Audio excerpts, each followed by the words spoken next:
오늘 하나님께서 우리에게 주신 말씀은 역대하 36장 1절에서부터 23절 말씀입니다. 역대하 36장 1절에서부터 23절 말씀 우리 다 함께 합독하겠습니다. 시작. 그 땅의 백성 요시아의 아들 여호아스를 세워 그의 아버지를 대신하여 예루살렘에서 왕으로 삼으니 여호아스가 왕위에 오를 때의 나이가 23세더라.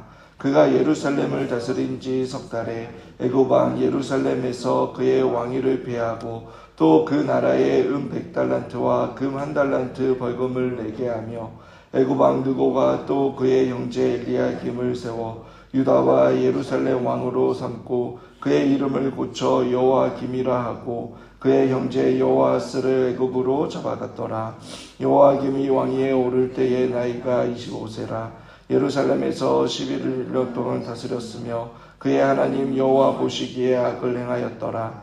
바벨론 왕 느부갓네살이 왕 올라와서 그를 치고 그를 쇠사슬로 결박하여 바벨론으로 잡아가고 느부갓네살이 또 여호와의 전 기구를 바벨론으로 가져다가 바벨론에 있는 자기 신당에 두었더라.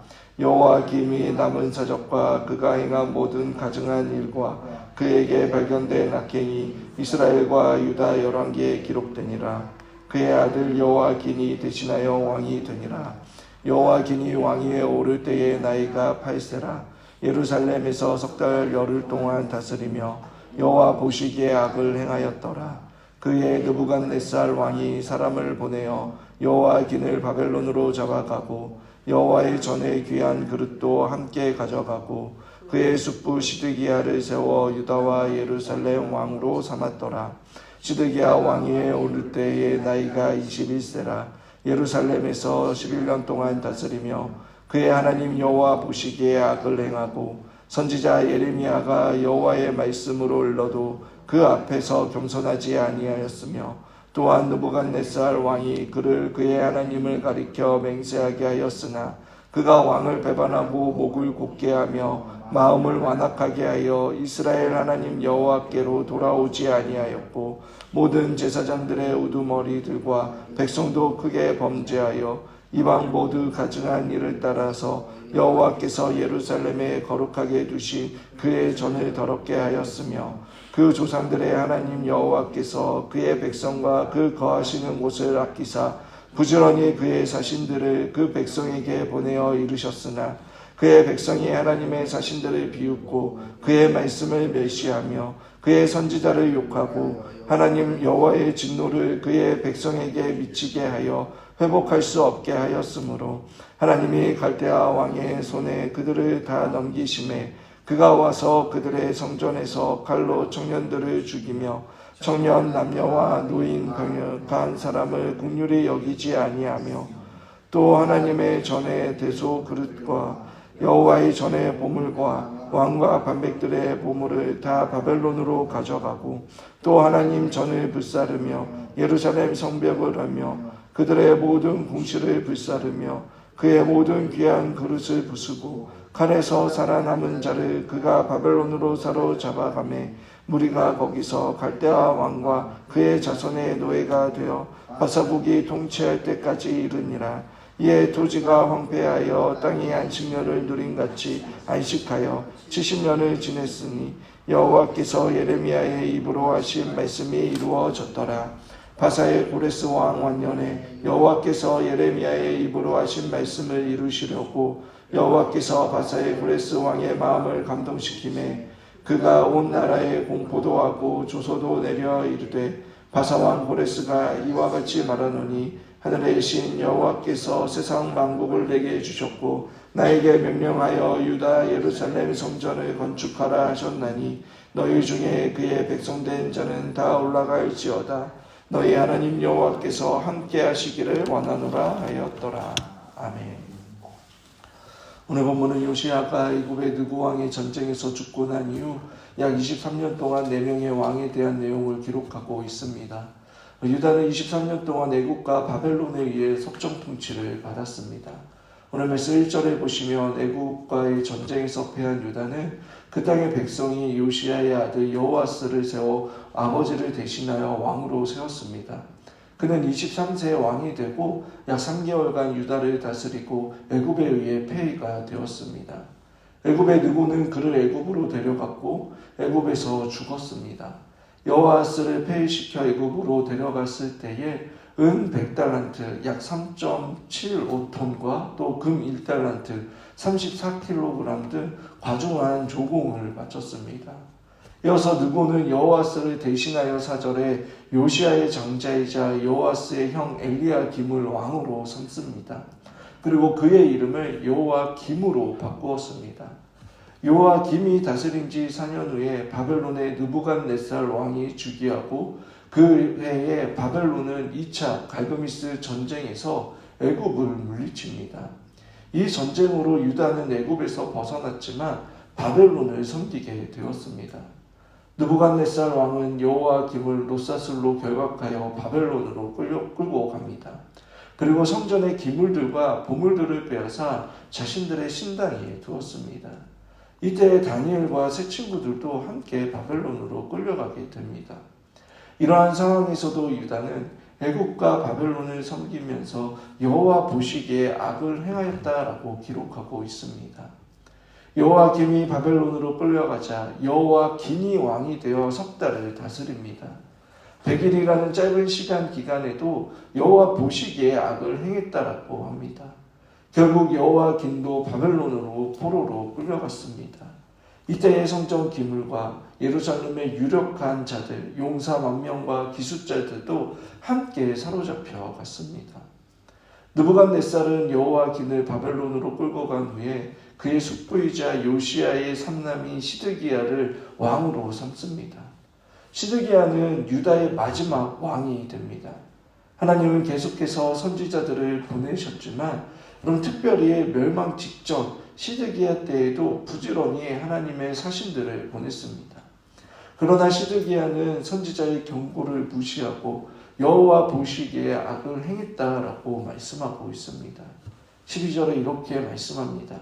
그의 하나님 여호와 보시기에 악을 행하고 선지자 예레미야가 여호와의 말씀으로 일러도 그 앞에서 겸손하지 아니하였으며 13절에는 그럼 심지어 하나님께서 시드기야를 실질적으로 지배했던 느부갓네살 왕을 통해 하나님을 섬기도록 맹세하게 하였으나 여러분 이 경고도 받아들이지 않고 하나님께로 돌아오지 아니하였습니다. 13절에 또한 느부갓네살 왕이 그를 그의 하나님을 가리켜 맹세하게 하였으나 그가 왕을 배반하고 목을 곧게 하며 마음을 완악하게 하여 이스라엘 하나님 여호와께 돌아오지 아니하였고라고 말씀합니다. 요시야 왕은 이후의 왕들이 여호와 보시기에 악을 행하자 바로 요시야 왕 때의 언약을 갱신한 모든 제사장들의 그 우두머리와 백성들도 크게 범죄하여 성전을 더럽히게 하였습니다. 그러나 여러분 하나님께서는 하나님의 백성들을 사랑하셔서 선지자들을 부지런히 보내십니다. 하지만 백성들은 선지자들을 비웃고 욕함으로 하나님의 말씀을 멸시하여 심판을 스스로 자초하였던 것입니다. 15절에 그의 조상들의 하나님 여호와께서 그의 백성과 그 거하시는 곳을 아끼사 부지런히 그 사신들을 그 백성에게 보내어 이르렀으나 16절에 그의 백성이 하나님의 사신을 비웃고 그의 말씀을 멸시하며 그의 선지자를 욕하여 여호와의 진노를 그 백성에게 미치게 하여 회복할 수 없게 하였으므로 라고 말씀합니다. 하나님께서는 이미 34장에 요시야에게 유다의 멸망을 예언하셨습니다. 그러나 요시야 이후의 왕들은 그 말씀을 가슴에 새기지 않고 점점 멸망의 길로 치닫았던 것입니다. 하나님께서는 백성들을 사랑하시고 그들을 긍휼히 여기셔서 선지자들을 보내 회개의 기회를 주셨지만 그들은 결코 돌이키지 않았습니다. 비록 하나님의 심판은 정해진 일이지만 하나님께서는 마지막 순간까지 그들이 돌아올 수 있도록 기회를 주셨습니다. 그러나 그들의 죄와 강팍해진 마음 때문에 갈수록 악화되어 가는 그 상황 속에서 돌이키지 않고 더욱더 극적으로 치닫는 그들을 보면서 하나님께서는 얼마나 안타까워 하셨을까요? 우리가 예레미야서를 보면 하나님께서 예레미야 선지자의 그 눈물을 통해 우리에게 그분의 마음을 조금이나 알 수 있도록 해주시는 것을 보게 됩니다. 심판이 임박한 순간도, 여러분 심지어 심판을 받고 있을 때라도 회개하기에 늦을 때는 없습니다. 하나님께서는 심판 중에도 회개하는 자에게 긍휼을 베풀어 주시는 분이십니다. 여러분 십자가에 달렸을 때에 그때 예수님 옆에 있었던 강도를 보십시오. 구원의 은혜를 받지 않았습니까? 하나님께서는 심판 중에도 회개하고 돌이키면 그 심판을 통해 오히려 의를 세우고 정금같이 아름답게 하시는 분이십니다. 그래서 하나님은 우리에게 심판이 정해졌어도 끝까지 말씀을 보내주시는 것입니다. 끝까지 긍휼을 베푸시는 하나님의 인자하심을 여러분 우리는 잊지 말고 그 선포된 하나님의 말씀을 귀하게 여기며 우리 자신을 돌아보며 하나님께로 늘 우리는 돌이켜야 하는 것입니다. 그러나 안타깝게도 하나님의 말씀이 선포되었고 하나님의 긍휼이 임하였음에도 불구하고 하나님의 말씀을 멸시하고 비웃는 자들이 있습니다. 그러한 자들의 결말이 어떻습니까? 결국 바벨론에 의해 심판을 받고 멸망을 당하며 노예로 전락하게 되는 것입니다. 11절에 사람들이 포로로 끌려가 죽임을 당하고 또 18절에 하나님의 전에 모든 보물과 기물이 빼앗겼고 또 19절에 하나님의 전이 불탔으며 성벽이 열고 모든 궁이 불타 무너졌습니다. 솔로몬과 다윗의 그 과거의 영광이 모두 사라져 버린 것입니다. 그리고 이스라엘 백성들은 20절에 칼에 살아남은 자들은 여러분 바벨론의 포로가 되고 갈대아 왕의 노예가 되었습니다. 애굽의 노예였던 이스라엘 백성들을 하나님께서는 출애굽시켜 주심으로 구원하여 자유인이 되게 하여 주셨는데 그러나 하나님을 떠난 그 하나님의 말씀을 멸시한 그들은 다시 바벨론의 노예가 된 것입니다. 이 말씀을 통해 우리 역시 마찬가지입니다. 십자가의 은혜로 구원을 받아 이제는 죄를 짓지 않을 수 있는 그러한 가능성을 가진 자유인이지만 하나님의 말씀에 따라 그 하나님의 언약을 떠나며 죄의 노예로 전락하게 되는 것입니다. 우리에게 복음의 말씀이 선포되고 여러분 그 말씀을 들었다면 그 말씀을 붙잡고 성령의 도우심과 능력을 구하며 씨름할 때에 우리의 문제가 해결되며 하나님께서 원하시는 그 성품과 삶의 모습으로 노예가 아닌 거룩한 하나님의 자녀로 살아가게 되는 것입니다. 그것이 하나님께서 우리에게 구원을 주심으로 우리에게 주신 자유와 능력인 것입니다. 오늘 본문은 남유다의 역사에서 가장 비참한 23년의 시간을 살펴보았지만 여러분 역대기 기자는 그 모든 것이 하나님의 뜻이었고 하나님의 말씀대로 성취되었음을 말씀하고 있습니다. 21절에 이에 토지가 황폐하여 땅의 안식년을 누린 같이 안식하여 70년을 지냈으니 여호와께서 예레미야 입으로 하신 말씀이 이루어졌더라 라고 말씀합니다. 그러나 역대기 기자는 멸망의 기사로 말씀을 끝낸 것이 아니라 소망의 말씀으로 말씀을 마치고 있습니다. 유다의 멸망은 하나님이 예레미야를 통해 하신 말씀이 이루어진 것처럼 회복의 말씀도 22절에서부터 23절에 지금 이 역대기를 읽고 있는 포로에서 귀환한 사람들을 통해 증명하고 있듯이 하나님의 말씀, 하나님께서 말씀하신 그대로 회복이 되었습니다.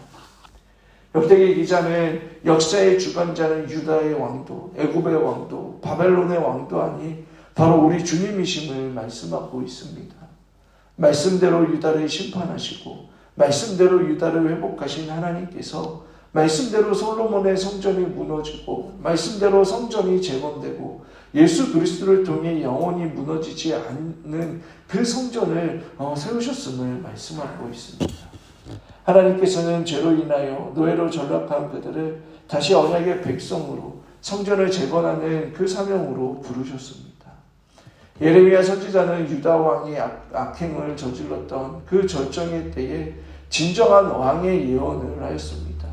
예레미야 23장 5절 6절의 말씀을 보시며 여호와의 말씀이니라 보라 때가 이르리니 내가 다윗의 한 의로운 가지를 일으킬 것이라 그가 왕이 되어 지혜롭게 다스리며 세상에서 정의와 공의를 행할 것이며 그의 날에 유다는 구원을 받겠고 이스라엘은 평안히 살 것이며 그의 이름은 여호와 우리의 공이라 일컬음을 받으리라라고 말씀합니다. 그리고 이 언약의 말씀은 다윗의 가지러 오신 예수 그리스도를 통해 성취되었습니다. 사랑하는 여러분, 유다의 왕과 이스라엘 백성들이 세상에서 패하고 수치와 모욕과 죽음과 노예로 끌려간 이유는 이방 나라들의 그 강함이 아니라 그들이 여호와 보시기에 악을 행했기 때문입니다.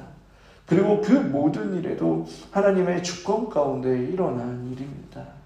이미 말씀을 통해 심판이 결정되었고 심판이 집행되었어도 여러분 이스라엘 백성들은 더욱더 악을 행하였습니다. 그렇지만 하나님께서는 부지런히 선지자들을 보내십니다. 심지어 심판 중에도 긍휼을 베풀어 주셨습니다. 하나님을 대적한 백성이었음에도 불구하고 여러분 말씀대로 70년 후에 다시 예루살렘으로 귀환하고 회복하도록 하여 주셨습니다. 언약의 자손에게 베풀어 주신 하나님의 강권적인 은혜인 것입니다. 하나님께서는 교만한 자를 반드시 심판하십니다. 하나님 없이 자신의 인생을 자신 스스로 주인으로 여기며 하나님 없이 살아가는 자, 하나님의 말씀을 멸시하고 조롱하는 자는 하나님의 심판을 당하게 됩니다. 저와 여러분은 어떻습니까? 오늘날 우리는 말씀의 홍수 속에 살아가고 있습니다. 말씀의 힐기에서 우리가 망하거나 우리의 신앙이 제자리에 머물게 되는 것이 아닙니다. 주님의 말씀으로 우리의 영혼을 가꾸고 내면에 남아있는 죄의 문제를 해결하고 거룩한 하나님의 백성으로 살기에 여러분 우리는 그 말씀이 충분합니다. 많은 말씀을 들어서 많은 것을 알고 있다고 여러분 그것이 우리의 영적인 실력이고 그것이 믿음이라고 착각해서는 안 됩니다. 저와 여러분에게는 우리를 위해 세우신 말씀의 사역자가 있습니다. 우리를 위해 기도하고 또 한 주간 생각하면서 말씀을 준비하는 그 담임 목사님을 통해 여러분 우리에게 주시고자 하는 그 하나님의 음성이 있습니다. 그 말씀을 마음에 새기고 성령께서 깨닫게 하시는 그 음성을 듣고 여러분 성령님의 도우심으로 말씀대로 살아내는 것만으로도 한 주간 영적으로 살아가는 것이 쉽지 않습니다. 말씀이 부족해서 더 깊은 영적인 성장과 체험을 못하는 것이 아닙니다. 또 교회 안에 선포되어지는 말씀을 귀하게 여겨야 하는 이유 중에 하나는 여러분 말씀을 통해 성령 안에서 한 지체가 되기 때문입니다. 한 성령 안에서 한 말씀을 통해 경험된 그 긍휼가 여러분 공동체를 하나 되게 하며 우리를 향하신 하나님의 목적을 함께 이루어 갈 때에 여러분 강한 유대감과 함께 그리스도 안에서 하나 되게 하는 그 역사가 일어나게 되는 것입니다.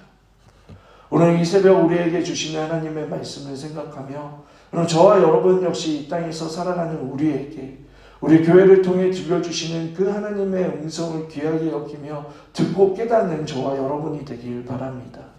그래서 예수 그리스도께서 하나님 아버지의 뜻에 따라 여러분 이 땅에서 고난과 고통을 당하시고 스스로 자신을 부인하는 것을 통해 십자가에서 죽으심으로 그 십자가의 영광과 부활의 능력 영원한 승리를 하신 그 역전의 역사를 보여주신 것처럼 우리 역시 우리를 위해 세우신 그 목자의 음성을 통해 들려주시는 하나님의 말씀에 순종함으로 이 땅에서 하나님의 나라와 뜻을 이루는 것을 경험하며 우리 개인의 성품과 성향도 예수 그리스도를 닮아가는 그런 복된 삶을 살아가는 저와 여러분들이 되시길 주님의 이름으로 축원합니다. 오늘 우리에게 주신 말씀을 시간에 함께